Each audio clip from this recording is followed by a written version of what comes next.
There's a lot of great organizations that maybe you may not have your own, or may not have the capacity to get and galvanize those like minds. But there's a lot of grassroots movements out there that we can join on to help with the programs. There are sports leagues that not only deals with sports, but sometimes having that locker room conversation with young boys who may not have it at home. That's an assignment that we can take on. There are ministries like defense, agriculture, business, economics, education. Okay, so one of the topics that we're talking about on social media is the fear about the educational system, and both sides have their ideas of the educational system. But Brother Malcolm X said something very influential about dealing with education. You got to be a fool to allow your oppressor to educate your children. I'm just paraphrasing, but that the statement is true. You got to be a foolish people to let your oppressor to constantly educate our children. And one of the things that was concerning about the educational system is they're taking out Black history, dealing with the atrocities happening in our community. At what point we got to take accountability for the education of our children?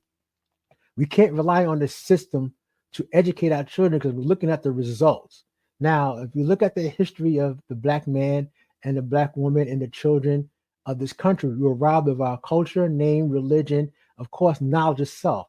There's no system that was once upon a time had slaves is going to re-educate you to do better, because right now, when we look at after the abolishment of slavery, we had more Black towns, we had more Black businesses during the time of Jim Crow and before the civil rights movement. So we are educated. And once again, we knew who the enemy was. Now, every time we built a Black town, racism, with the aid of others, have destroyed every town that we had. Because even during the Great Depression, Tulsa, Oklahoma, the Black Wall Street was thriving during the Great Depression. So they're wondering, how do former slaves able to circulate their funds, able to have businesses, banks, and all these things happening, and yet we're not asking for government loans. We didn't do it that. No politician came into our community when we had our own Black towns and campaigned on what they're going to promise to give us. We didn't need any campaign promises to build up some of the wealthiest communities that we ever had in these lands of the United States. So why are we begging for opportunities today when we have more resources? We have more millionaires today. We should be seeing schools pop up in every part of our community because we have more resources.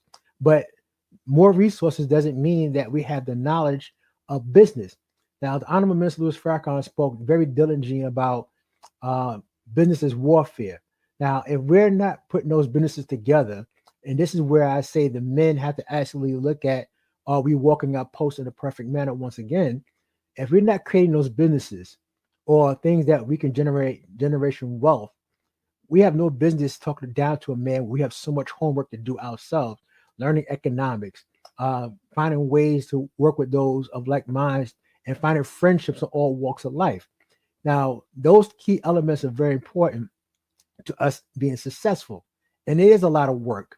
It's a lot of hard work. But this is the spirit of this post today, to why we had played the pledge of the Me and Man March, to give a friendly reminder of why we were so successful, and also to be a student of history.